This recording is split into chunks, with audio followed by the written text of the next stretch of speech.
My name is Bernie. I am a human being. I am a Jew. I am an Orthodox Jew. I am a second-generation Holocaust survivor. I am a property owner in Israel, in Jerusalem. I have close friends and family who live in Judea and Samaria, otherwise referred to as the West Bank. And when I heard the news this morning, one of my first reactions was precisely the same as my brother Assad expressed earlier, with precisely the same language. Now they'll understand. And I probably have the same physiology, probably the same language, the same focus.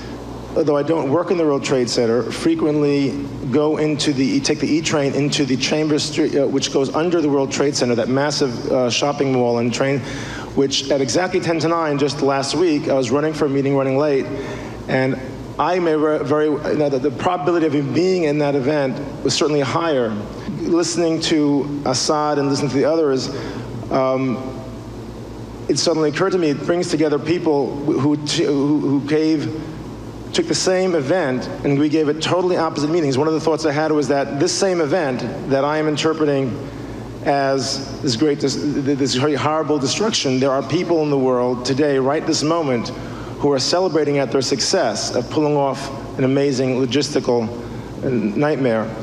And Doctor, I forgot his name, I would like to invite you and take out the opportunity we have of being here together at Life Mastery to sit down with you and share with you certainly my perspective and my beliefs and my belief structures, because I can probably have to admit that I was raised to hate Arabs. I mean, in my growing up, but I can tell you that neither I nor anybody I know who is more directly affected was ever raised with the concept of goal of being a suicide bomber.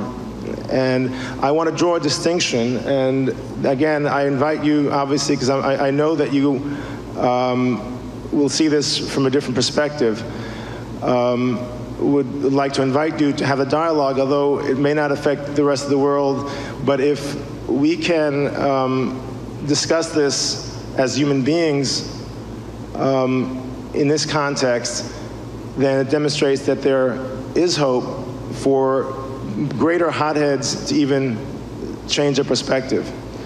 That's So interestingly enough, he would likely have been in the World Trade Center, and he's here. He didn't know why he was here. He could have made a decision so much more easily and gone locally and not had to go through all that stress, but something guided him to be here, just like everybody else. So it's your opportunity to figure out why you're here. Let's consider Robbins' options at this point. He could have organized a roundtable discussion with Bernie, Assad, Dr. Bashar, or another New Yorker. He could have chosen to work with one or more of these people separately and individually. Or he could have organized a negotiation or a debate between them. Instead, Robbins chose to do something quite different, to set up an indirect negotiation between two men who represented polar opposites. Assad, as he attempted to explain the belief in violence as a response to the suffering of his people, represented one extreme. Robbins could have chosen any New Yorker as Assad's counterpart, but he preferred to choose Bernie, a New York Jew with roots in Israel and a child of the Holocaust, as someone who, like Assad, also represented the suffering of past generations. He invited Bernie and Assad on stage to participate in a process of indirect negotiation. The purpose of indirect negotiation is to create a platform of mutual empathy between two people with opposing interests in order to prepare them for a productive interaction. The process consists of 7 steps. 1. Introduce a metaframe. 2. Clarify individual questions. 3. Block direct communication. 4. Internal individual negotiation. 5, listening and taking notes. 6, indirect agreement. 7, direct agreement. In this instance, Robbins chose to create a metaframe using a sequence of Jungian archetypes. Whenever you have a severe challenge of some sort and you're having difficulty resolving it, remember, you're not going to resolve it with the same resources that you're trying to solve it with, because what you're doing isn't working. If there's something you're struggling with, like an injustice, or you don't know what to do, or you're frustrated, or you're hurt, or you're sad, one way to do this is to tap into other parts of you. Now, in social psychology, or in various forms of psychology, throughout the world, people develop different stories, mythology, to help us be able, through stories, to learn how to deal with situations just like we're dealing with today. The problems we have of life and death, of betrayal, of coupling, of connecting, of the challenges that we go through with our children, all the challenges, aging. Mythologically, the reason that something becomes a myth, a story is a myth, is it's told so many times that the story is sustained for hundreds or thousands of years, hundreds or thousands. And so they're sustained because they have lessons within them. And in this mythology, there are archetypes. And depending upon which way you look at it, the archetypes usually show up in certain types. So we're going to use 4 archetypes that are built within you, that are resources within you, meaning all of us here. So the first archetype or part of you that we're going to talk about within you, the fundamental one that most people will go for, especially in times of this situation, is the warrior. Now, the warrior is a part of you think of the part of you that is probably the most intense, the most strong in its attack on anything. The warrior is about action and strength. The warrior is looking to do something, and they're doing something using their power. Okay? So there's a warrior part of you. There is a part of you that many of you would think of as a magician. Think of a magician as somebody who can detach from anything and just observe it. And a magician finds the magic in anything. A magician can snap their fingers and change something. They see things that other people get upset about as absurd because they have a totally different perspective. A magician just sees that it's all magic. It's all hocus pocus. It's all spells. It's all trances. It's all hypnosis. And the magician has a little bit of a whimsical view of things. The magician, as I've jotted him down here for, is that he's more involved in the invisible. He's more involved in intuition. And he knows it's easy. He knows it can be done in an instant. Whereas the warrior, how does a warrior handle it? Warrior's got to do it through strength and power and action. The magician might do it with a snap of a finger. The magician might do it by an insight or by the humor. Totally different view. Third one for you is the lover inside you. The lover, hopefully you don't need much description of, but the lover is really your deepest emotions of connection and love. This is where you vibrate with life. This is where all the deepest connections within you are. This is your connection to everything. To God, to yourself, to other people. The deepest love you have. A love that does not have conditions. A love that is pure. The purest part of you. The most loving, pure part of you. And then finally, the fourth part is the sovereign. And the sovereign, in mythological terms, is the person who really, he knows your vision and purpose. He or she. The sovereign is the one who governs, has the ability at least to govern our lives. They know why you're here, they know what you're here to do. Think of them as like being a great king or queen who has just an enormous amount of wisdom and knowledge. They've been here before and they can command. And they don't overreact. They know, a wise sovereign.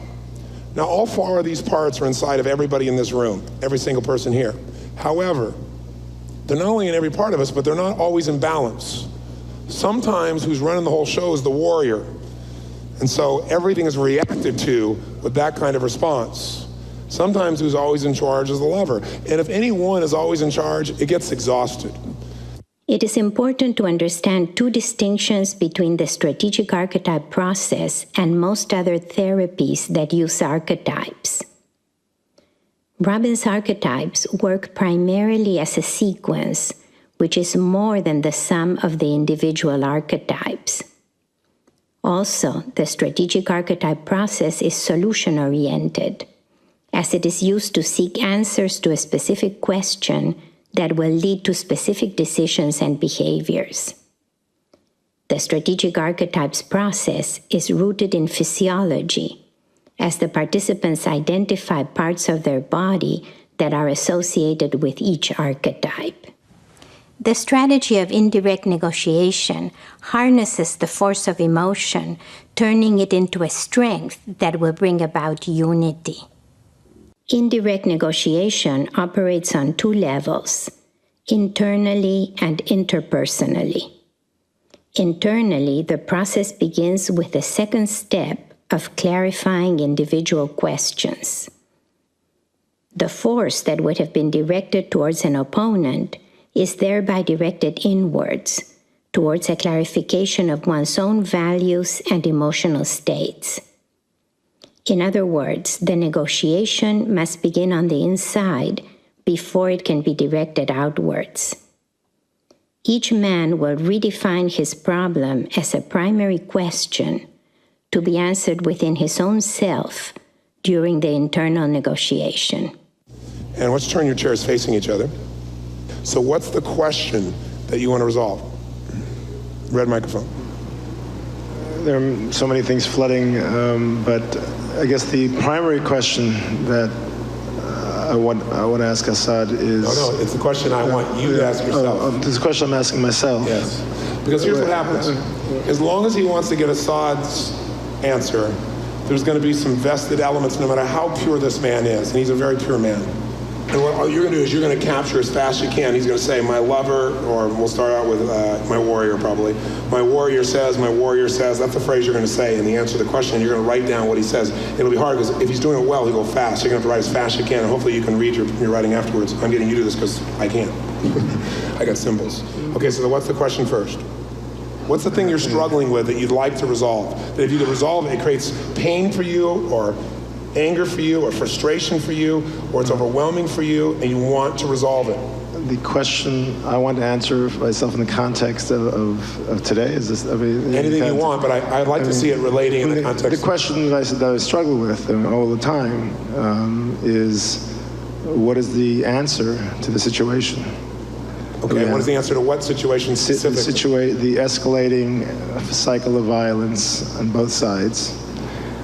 How do we find a peaceful resolution that does not involve that allows both of us to live in our homelands? Great. How do we find a peaceful solution that allows both of us to live in our homelands? And that's a question that he can begin to pursue and answer it. Okay? Now that's a large question because it involves things he can't necessarily what? Control. So now you brought up a great question, and you can pursue the answer to that question within yourself first. And then you can pursue it later on with Assad, right, on your own. But what I now want you to do is convert that question to why it's important to you. What's the real question behind that question? There's a real question relating to you behind that question. So what do you got to solve in you? What is it you need to resolve?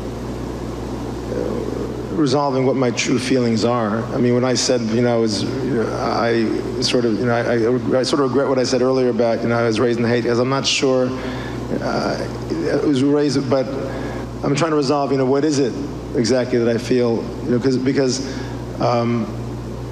I also, when I look at it as a group of people, okay, is resolving the group of, the label we give to the Arabs versus an individual, okay, right. And I think it was similar to what Assad expressed, the conflict of, I don't wish any individual harm. You have all kinds of things that are going on now simultaneously. So let's just come down to one thing. What do I need to do? I'll give you a question if I may for simplicity's sake. What do I need to believe, understand, or do now to take the situation and use it to make me a better person and somehow serve others that I care about as well?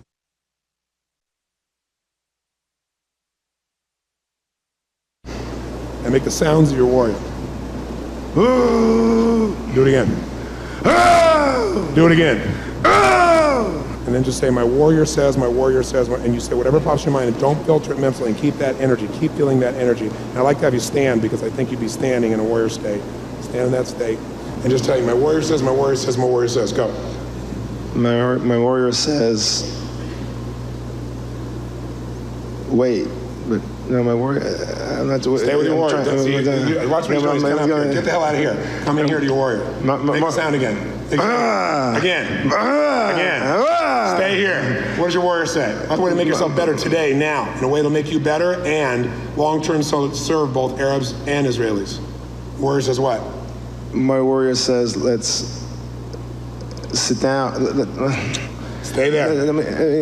Yeah, I can't. It's my warrior is overpowered, I guess, by that can't come with any positive side of the warrior, if you're asking.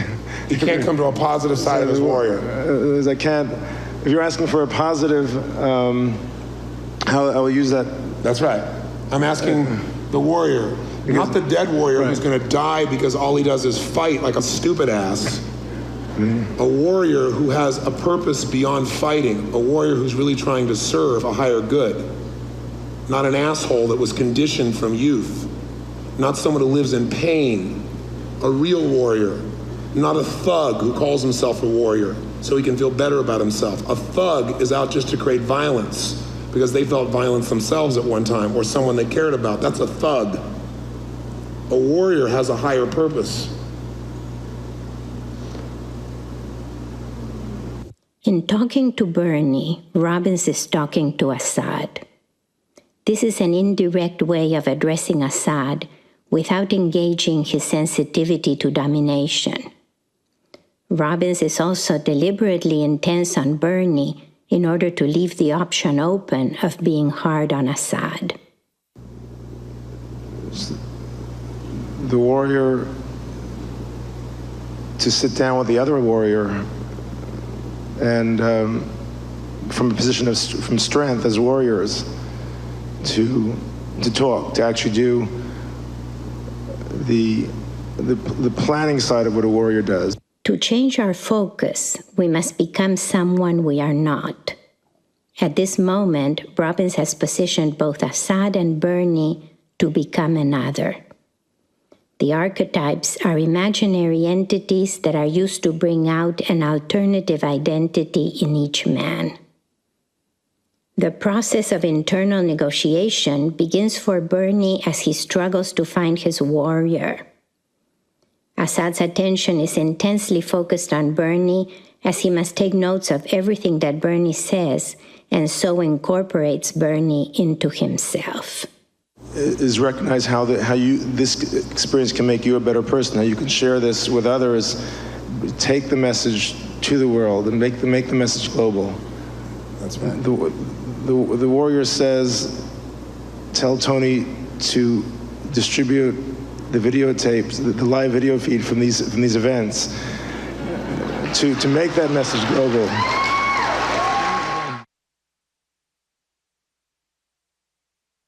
So Bernie, now I want your magician. Where's your magician? Okay, good. All right, have your hands up. Okay, the magician. And I'll hold this for you. Okay, because I want you to stay with it. Make the magician sounds. Puff. Make the magician at his best. Puff. That's it. So keep on hanging on the magician now. Remember, the magician comes to a place of the humor of it. The magician sees the simplicity. The magician is not caught up like the warrior even slightly. The magician has a completely different perspective on this. The magician knows how to snap their fingers and create a change instead of having to fight forever to make it happen. The magician has magic available, and the magician is kind of playful. I'll turn you this way so outside so you can see him too. Up here it's hard to hear. Go ahead. The magician says, just, hey, why don't we just, play volleyball?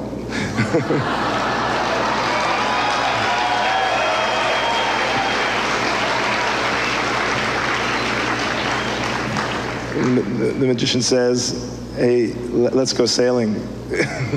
The magician says, let's take a clean map with nothing but latitude and longitude, with just the water, and let's just create the map the way we lay out this room. The magician says, wouldn't it be nice if, and what if we could, and perhaps we can. By the way, these phrases the magician's offering interrupt the entire pattern and create something possible. The magician says, it's, let's just have fun. That's great. The magician says we can be happy. The magician says we don't even need land to be happy. The magician says, just be happy. The magician says there's plenty of room in the planet. Magician says to me. Magician says to me,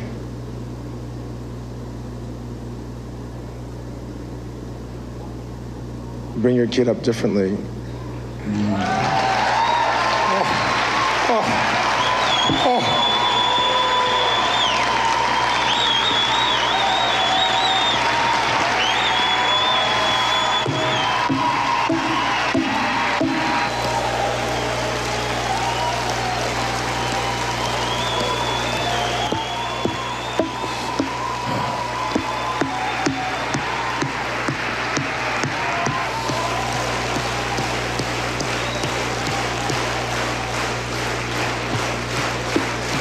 Robbins is moved to tears when Bernie's magician tells him to raise his child without the sense of us versus them.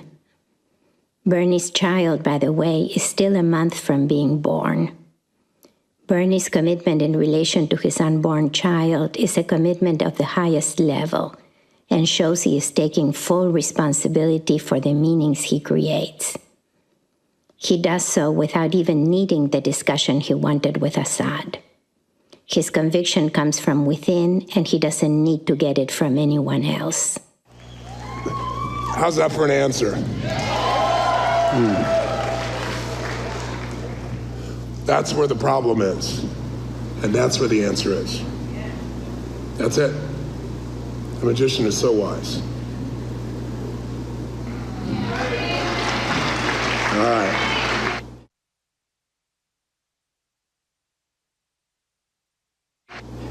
Give us your lover. Where's your lover? The question for the lover is, what do I, Bernie, need to do today to take this event and make it the most powerful transformation of my whole life? Have me become better today because of this than I've ever been. And as a result, long-term serve all of humanity. My lover says, can't we all just get along? Very good. That's good. My lover says. See the state change here? My lover says. My lover says, love is more important than war. My lover says, Bernie, go home and give your wife a hug. My lover says, Bernie. My lover says, Bernie, Dove, a Hebrew name. My lover says, my lover says, Bernie, hug your friends, hug your family. My mother says, tell your mother again that you love her. What does your lover say about Assad? My lover says Assad has, I'm sure, pretty much the same feelings. My lover says Assad has the same kind of lover, the same kind of, is being driven by the same passions. His feelings.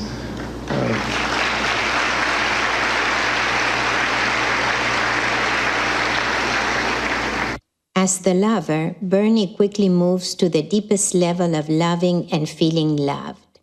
He refers to himself by his Hebrew name, Dov, which carries strong family affection. And he slips at one point from saying, my lover says, to my mother says. At the point at which Bernie is contemplating his love for his mother, Robbins asks Bernie to say something about Assad. In the midst of feeling so loving and loved, Bernie answers that he sees Assad as having the same lover, the same passion, as being fully equivalent. When Bernie identifies with the extreme imaginary entity of his lover, he realizes that Assad must experience the same emotional processes.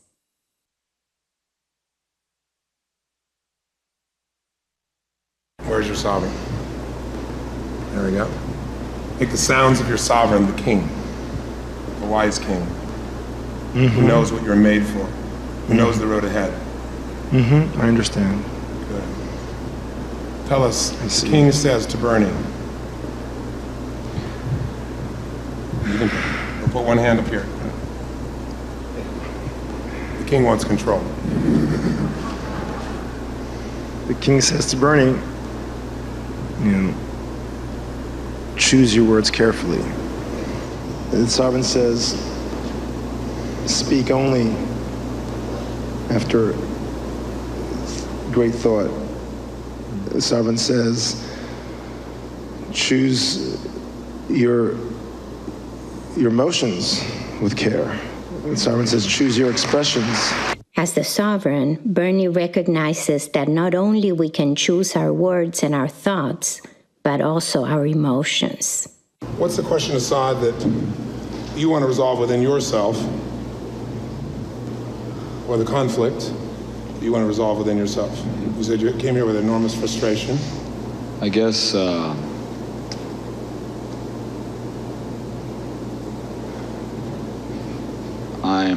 I'm wondering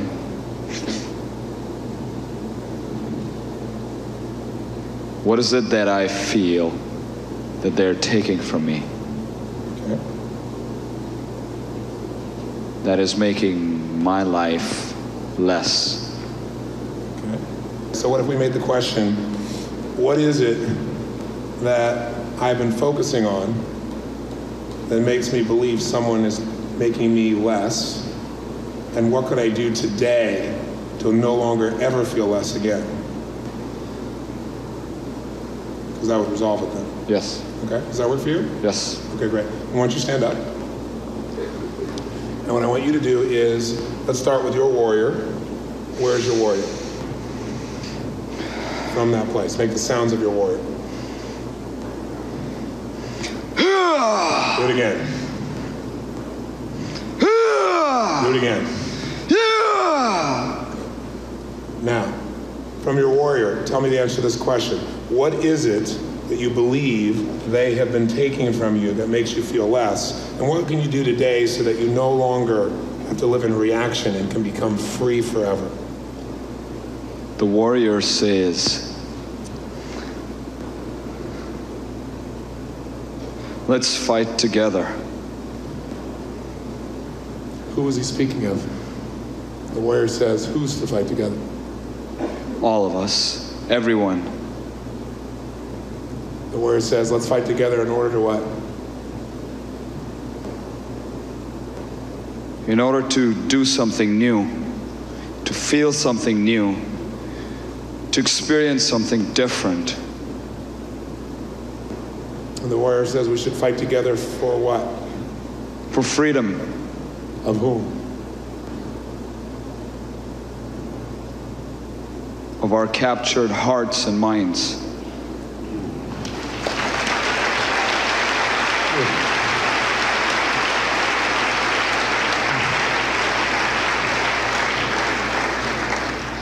Have the word tell us how. How do we fight together for our captured hearts and minds? The warrior says. The warrior says, put your swords down, take off your armor, and walk to the other side, and look into the eyes of the person you're fighting.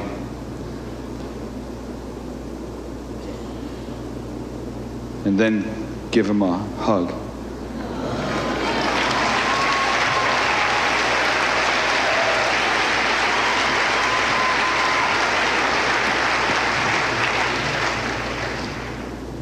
Ask the warrior, how can a warrior do that?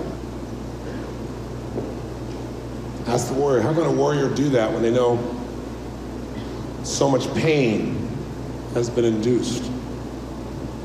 So much hurt. How can one walk to this side, look in the eyes and hug? The warrior knows. Ask the warrior. The warrior says, show your cuts and bruises to your enemy and tell them to give you a Band-Aid. Assad's answers as the warrior are greatly accelerated by Bernie's process that Assad has assimilated in a profound way. The fighting has become communal. We fight together in the same way we play volleyball together, and the opponents are not other people but our own limiting patterns. Assad's metaphors of disarming himself and of opening up physically and emotionally to his enemy attest to the empathy he has gained in relation to Bernie. Now, not only he is empathetic to the other situation, he even demands empathy by asking for a Band-Aid. As each man witnesses the other's struggle to identify with each archetype, both can't help but to realize that they are equals and part of the same emotional universe. Warrior to warrior, Bernie and Assad are beginning to reach indirect agreement. They are both warriors who do not want war. The warrior says,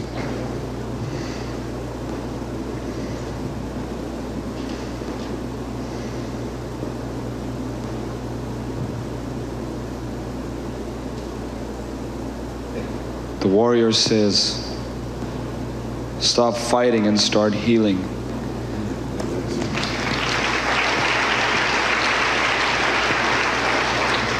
the warrior says,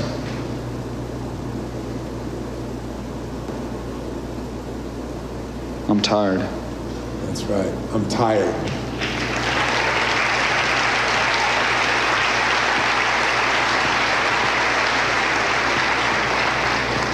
The warrior says,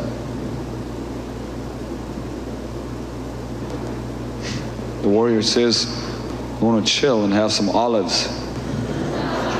let's chill and have some olives. The warrior says,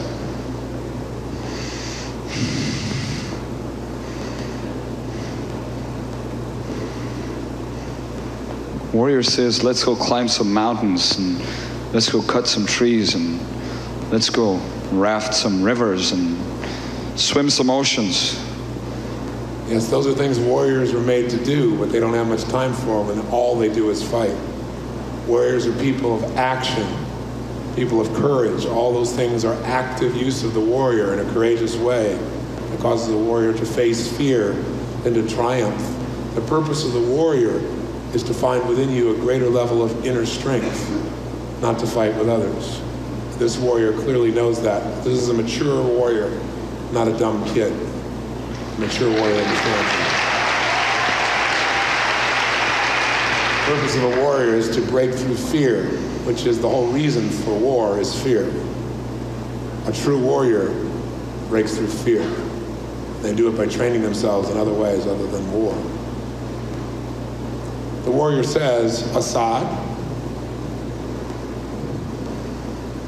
The warrior says, Assad, your demon is tired, so you can chill.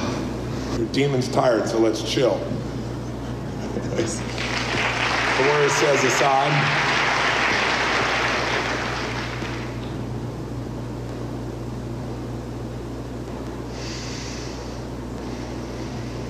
The warrior says, Assad, make love.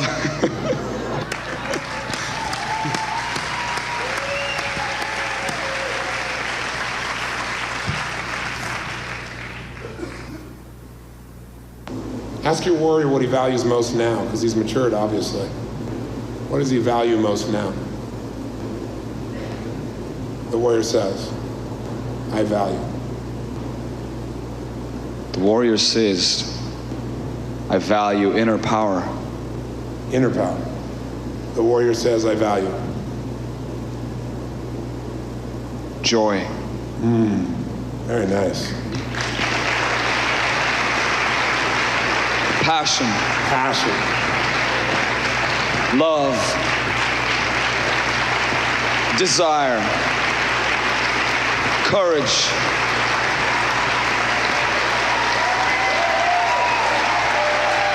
Let's go to your magician. Okay? And make the sounds of your magician.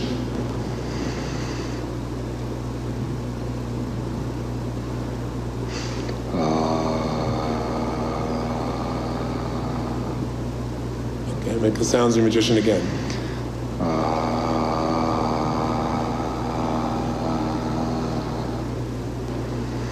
And we ask your magician, what is it that I've been focusing on so much that it makes me feel like they're taking it from me and therefore I'm less? And what can I focus on, believe, or understand forever now, or do, that'll free me from this so I will never again feel less than, nor will I have to force someone to know that I am more than? The magician says. The magician says,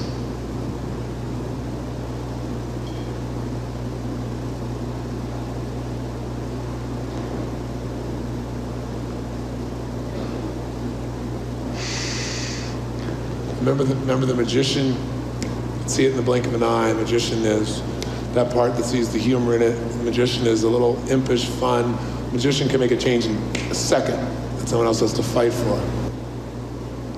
the magician says, you're not having fun.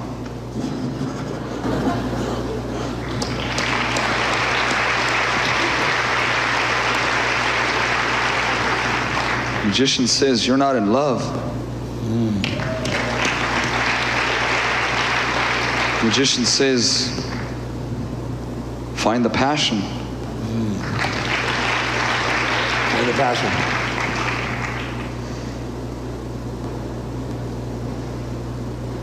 The magician says,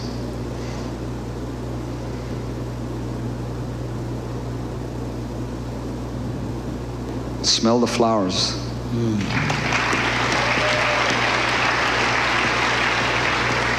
Eat some olives.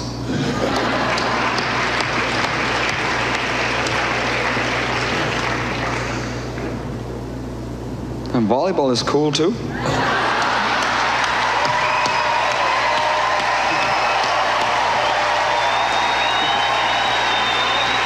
Volleyball is cool too.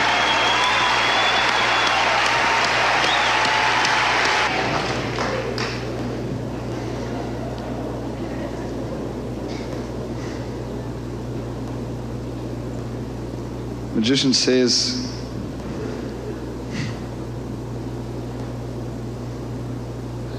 go plant some flowers, fall in love, make love, and go eat some olives.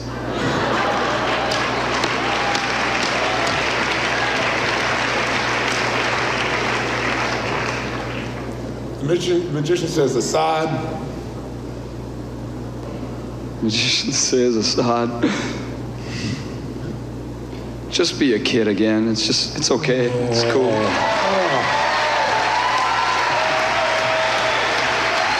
Let's go to your lover.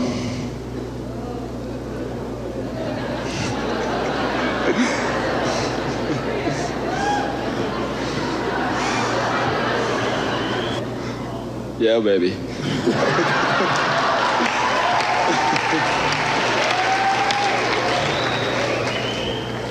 The lover says, it's about time. the lover says,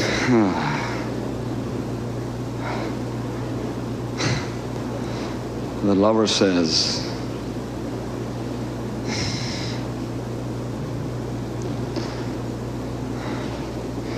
it's okay to fight. Just fight with love. Very nice, very nice. What does the lover mean? The lover means whenever you're out there,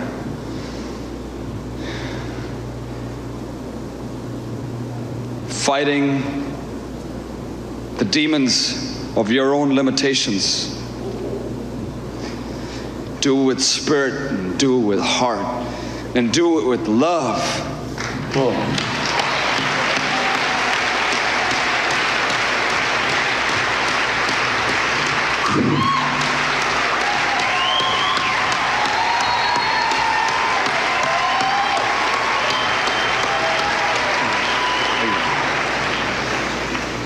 The lover says. The lover says, eat some olives.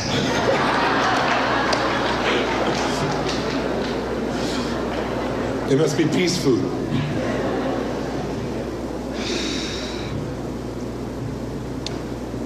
The lover says. The lover says, listen to the ocean. Hear the peaceful melody of the waves. The lover says, walk on the sand. Let the sunshine soak into your heart and your soul. The lover says, hold hands. The lover says, look into your own eyes and find the love that's always been there. The lover says, let the flower in every cell of your body bloom.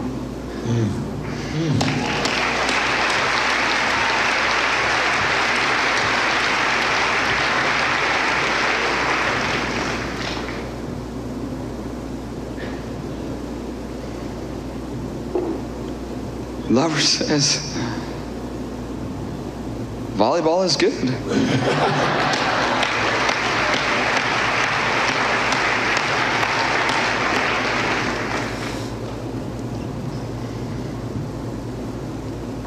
Lover says,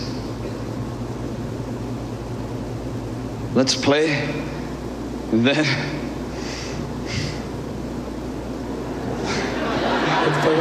let's play and then make love.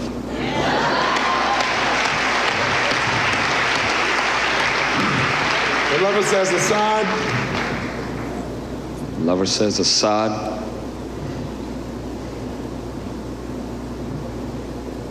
Just smile. Just smile. The lover says, Assad. The lover says, Assad, there is a brother and a sister on the other side, and a mother and a father, and a son and a daughter. And it's all here in your heart too. So if you kill, you're killing a part of yourself.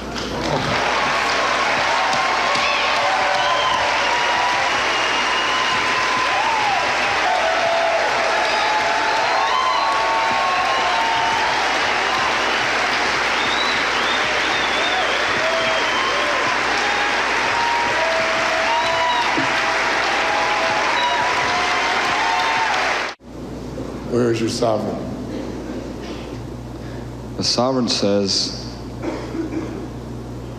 if you're having fun, and if you're making love and having olives and playing volleyball, then there are no problems. The sovereign says, it's time to put down the weapons and sing. The sovereign says. What's the hesitancy when you tell me what the sovereign says? It's too big. What's too big?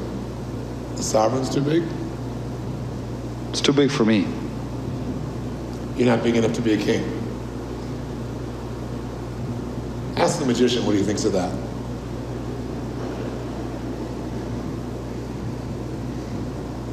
The magician's laughing.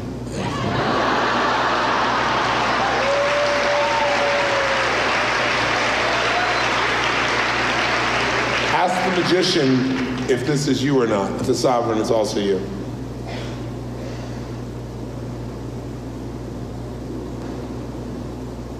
It is if I have the courage. Ask your lover if you have the courage. Yeah, baby.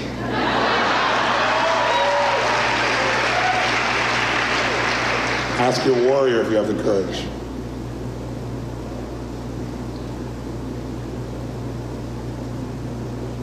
It's time for a new kind of courage. Oh. Time for a new kind of courage.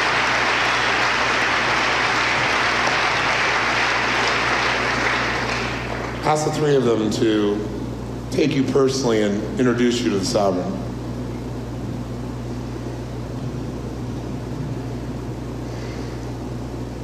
Because there is something you may not have considered, that the sovereign is really God in you, as you, guiding you, is you.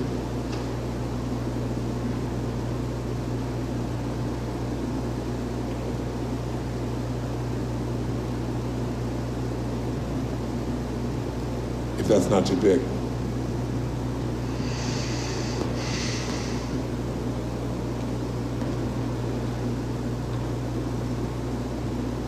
What's the magician saying right now while he's watching all this?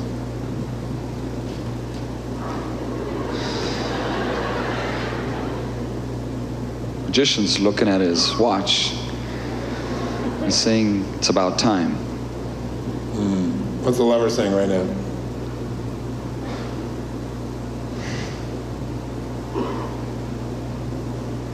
He's saying, the sooner you do it, the sooner we'll fall in love.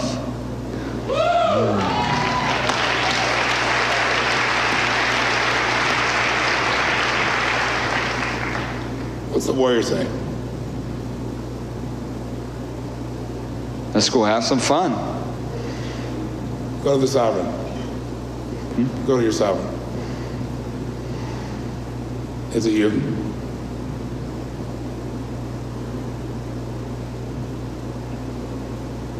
Tell you what, make him a prince, don't make him a king. Okay.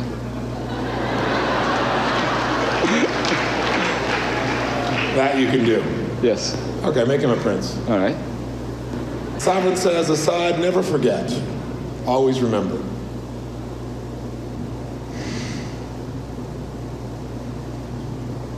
Never forget. Always remember. Always remember.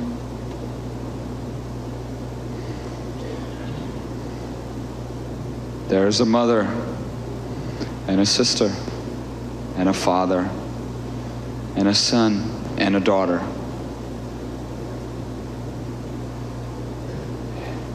And they feel the same kind of love and the same kind of pain as your own mother, as your own sisters, as your own father. And you're all family anyway.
time they first addressed each other directly in conversation outside of the conference room, they had already merged their emotional resources in a profound way. Bernie and Assad started the day offering to represent the suffering and the frustration of their respective communities. By the end of the day, through the process of indirect negotiation, they not only reached direct agreement, they became actual leaders. Bernie and Assad have started an organization for the mutual understanding between Jews and Muslims. The organization, entitled Passion and Action for Peace, has now associates all over the world dedicated to the pursuit of peace. Assad has written a book titled My Jihad, A Muslim Man's Journey from Hate to Love. And yesterday we had a meeting, yesterday morning. It was just a kick-ass meeting. And basically what we decided was that we have to take this message one person at a time across the world. And you know what?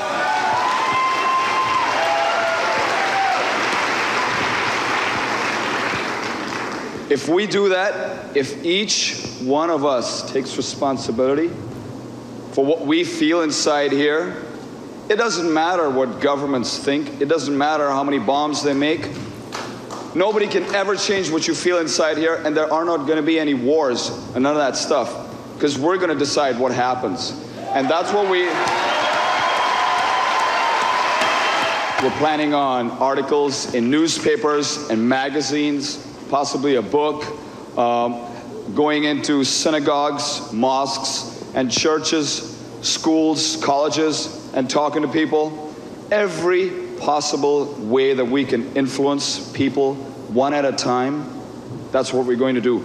And what we're looking for is to make a fundamental shift in the way everybody feels, because that's what I experienced. I experienced a fundamental shift, how I felt inside. I was, I'm standing next to Bernie, and suddenly, instead of looking at him as a guy on the other side, I'm looking at him as a father, as a son, as a brother. He's got a mother, he's got a son, he's got a daughter. And I'm thinking, this is my family.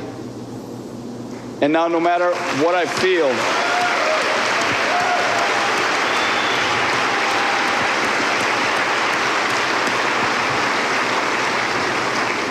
now, no matter what I feel, even if I feel anger at him, even if I feel frustration at him, I mean, we all do, at our parents, our brothers, sisters, there's that love inside, there's that connection inside that no matter what, you can't hurt him,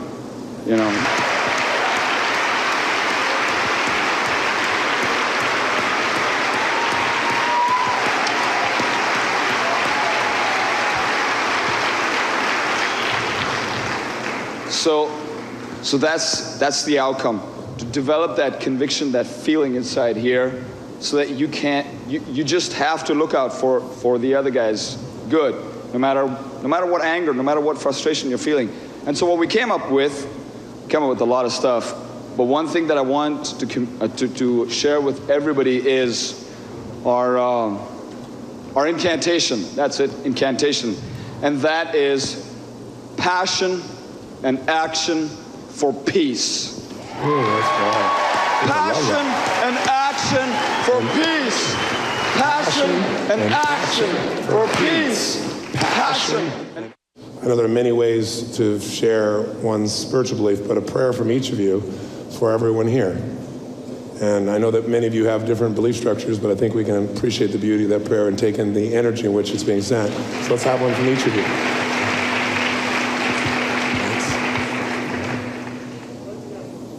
Do you want me to do it in Arabic? Yes, please. Okay.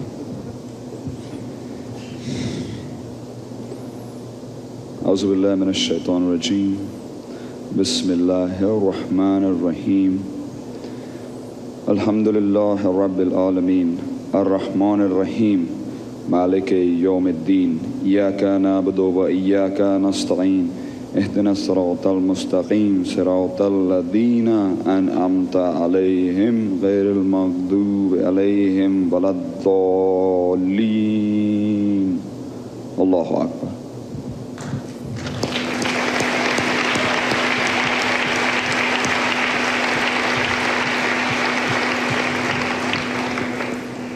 from you, Bernie.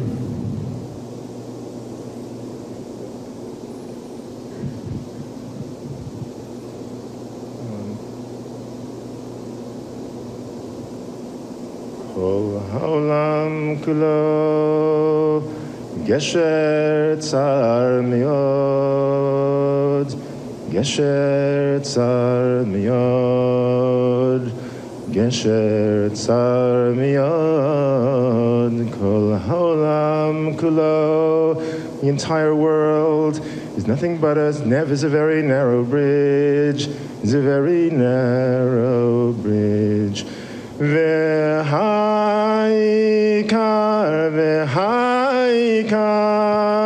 lo lefached klal. And the most important thing is not to be afraid. Lo lefached klal.